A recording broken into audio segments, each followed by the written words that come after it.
Welcome. My name is Dr. Sonia Williams, and I am the Associate Curator of Le Musée d'Art du Togo Love. I will be your guide through a series of short tours exploring just a small portion of Togo's portraits of his favorite female models over the past several decades. Along with the pictures, we've added the stories behind them. These pictures are rather recent. That's because, after collecting his older sketches and paintings, etchings, drawings, and pastels, some of which had been damaged over the years, Togo reimagined them as one-of-a-kind digital artworks which you will now view. Shall we begin? Mani's last pose.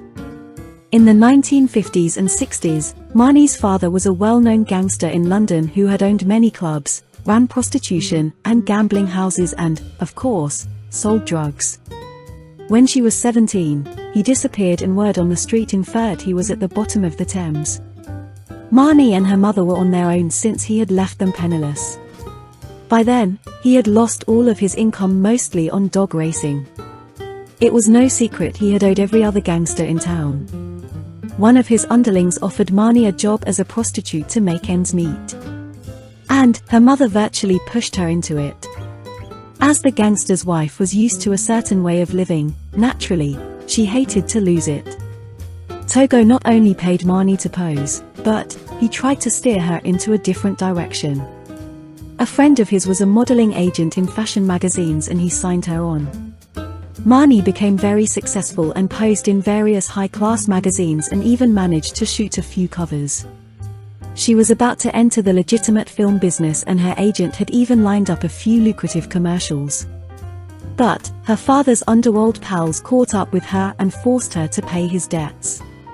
Her mother demanded more and more, as well. When Togo's friend inquired about Mani's sudden disappearance, Togo had no idea. That was the last he had heard about Mani.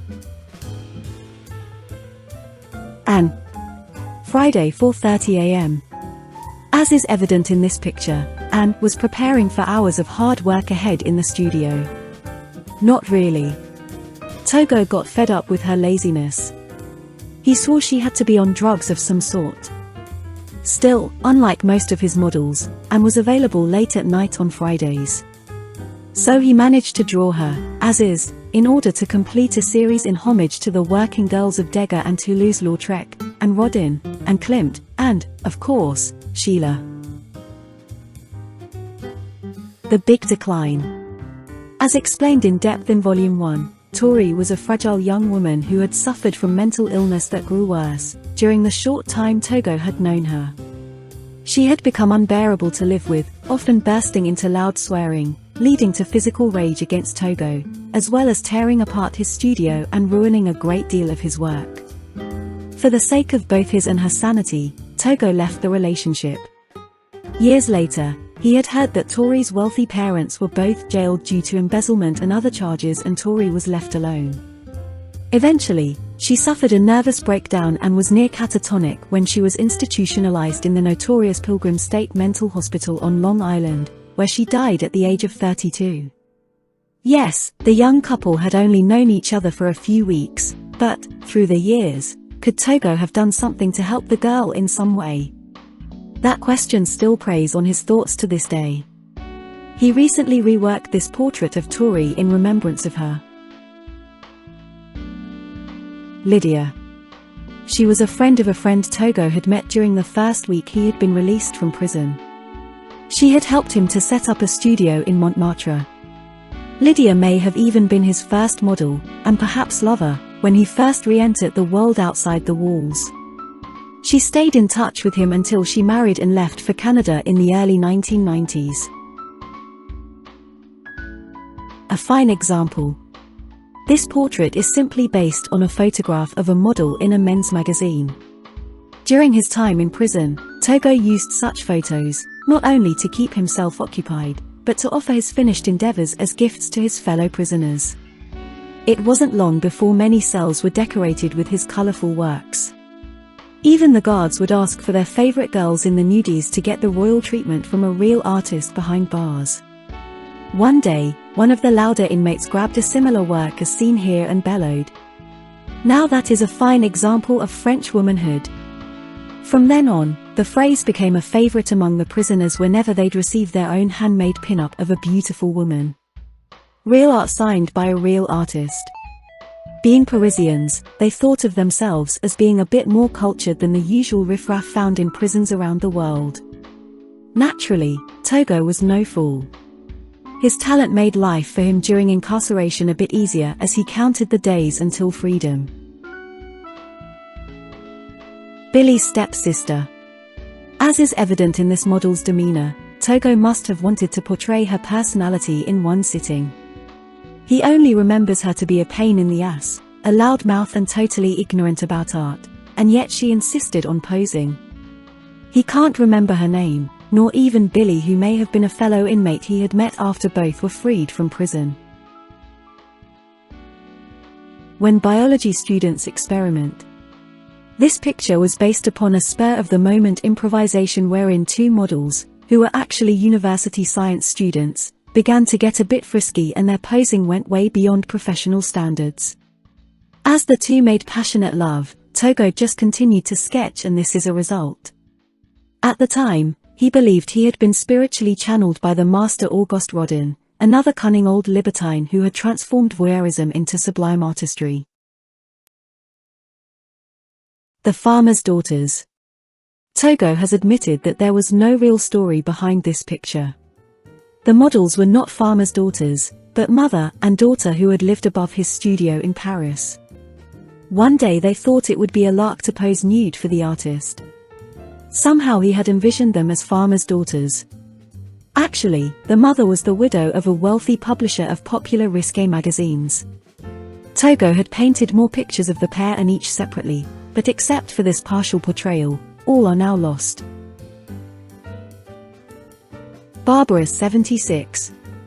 Here is just a simple portrayal of Togo's soon-to-be wife Barbara in 1976. He reckons he had created it in Woodstock, New York, or it might have been in Paris.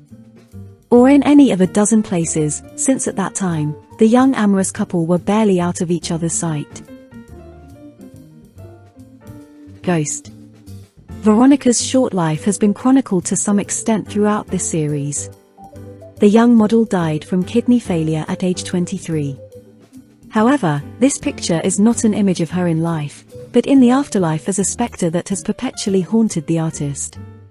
Whether or not the figure was based on reality or a dream has not been established. Teresa counted the days until she would be free at last. Teresa was a woman who had worked in the brothel of Togo's mother since she had been a teenager, taken in off the streets. Although Teresa found life in the house to be quite a stark improvement with its security, camaraderie, and clean bed and board, she still viewed her life to be a sort of imprisonment.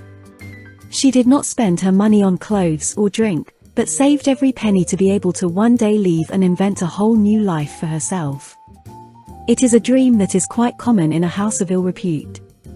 Then again, don't we all live in our own prisons from which we wish to escape? As for Teresa, whether or not she had succeeded in her quest is unknown. When it came to finding seashells at the seashore, no one surpassed the Sexton sisters. Just who these two models were is still a mystery. According to the title, they are the Sexton sisters. Yet, Togo's biographers have failed to expose any evidence that they had even existed, or much less played a part in his life. Even Togo cannot recall them. He thinks he had just dubbed the picture during a fit of whimsy to humor himself. On the other hand, it is more likely that he was too lazy to assign a proper title to the work. Eleanor. Eleanor was a top-notch fashion model with professional runway experience and countless magazine credits. Hardly the typical subject for Togo's portraiture. They met at a soirée in Paris one summer in the early 80s and liked each other's company. She truly enjoyed his sense of humor. There is no substantiation that their relationship went any further than that. Eleanor is retired and lives in London at this time. According to her, she still calls Togo occasionally whenever she needs a good laugh. The Usurper. Here is an example of Togo's work as an illustrator for his own magazine titled Togo Culture. It was for an article about how sexual relationships in the alternative free-sex hippie culture was no different than the traditional lifestyle it had claimed to reject, especially when it came to jealousy. Threesomes have always presented problems in any culture, as one can clearly see in this picture. Xaviera. At the age of 14, she fled from a Catholic orphanage in the northern woods of Saskatchewan, Canada. Somehow she traveled to Seattle, where the grunge music movement had already taken off. Her first goal was to change her name from Mary Catherine to Xaviera. Homeless, she lived on the streets for a while, sold both her body and drugs, and then joined a band of little repute.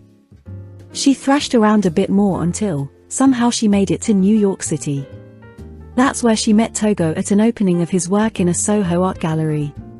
She told him about her previous life, which may be a complete or partial lie. She posed for a couple of his pictures, and she was amazed to find that she could get paid so much for doing such a thing. She then disappeared as quickly as she had appeared. The end. Tamara. Tamara is Togo's daughter-in-law, although he has rarely seen her since she left his son, Rocky. She took their 2 daughters with her when she ran off with an artist twice her age. Unfortunately, the man happened to be an old friend of Togo's. Nevertheless, Togo promised to hunt them down and throw his friend off a roof, but Rocky would have none of that. Unlike his father, Rocky was not born into a life of violence. Besides, he had already been in a relationship with one of Togo's models, and they now live in Portugal. A year later, Tamara allowed the girls to visit their father and grandfather. Then the older man left Tamara, and she decided to enact revenge, not upon him, but upon Rocky and his new girlfriend. He has not seen his girls in quite some time. Meanwhile, Togo supports all of them. Sarah. This haunting portrait is all that is left of a young woman who had sought refuge in the Parisian brothel belonging to Togo's mother. He remembers that she was in a sorry state both mentally and physically. Someone had virtually kept her prisoner in a cellar where he beat, raped and tortured her for who knows how long. Apparently, she had escaped. She could barely speak, but did say her first name and little else. Why had she come to the brothel for assistance and not the police? Togo's mother guessed the answer. The man responsible for this was probably someone with enough power to silence the crime. Sarah was kept hidden for a week within the brothel until she gathered enough strength to leave. Togo's mother arranged for her to travel out of the country to a safe haven in America. During the short time she had stayed in their house, Togo painted her portrait. Nothing else is known about Sarah. Belinda. Like Togo, Belinda had spent time in prison for a crime she did not commit. Even without conversation, he knew what she was experiencing in the outside world, so he then tried to help her as best he could by offering modeling fees, food, clothing, and shelter. He had inherited a charitable nature from his mother, the owner of a brothel. However, unlike Togo, prison life left Belinda psychologically damaged. She had become a paranoiac whose fears grew steadily during the 2 years he had known her. It wasn't long before he found it unbearable to spend any time with her. One night Belinda exploded in a fit of anger, irrationally accusing him for her indictment and imprisonment before he had even met her. As Togo turned away, she assaulted him with a broken bottle and narrowly missed his face. It was time for Belinda to leave. The inconsolable artist also left on a year-long journey to Ireland. When he returned to Paris, he learned that Belinda had been arrested and tried for murdering an innocent postman. Facing a life sentence, the troubled woman was found hanging in a jail cell. Once again, if not for a portrait left behind, another forgotten soul would have lived and died without evidence she had existed at all. Well, fellow art lovers, that ends our tour of Togo's portraits for today. Thank you for coming to our current exhibition here at Le Musée d'Art du Togo Love. If you'd like to see and hear more tours in our free ongoing series, we invite you to do so. Now then, you may exit the gallery through the doorway to your left. Have a good day.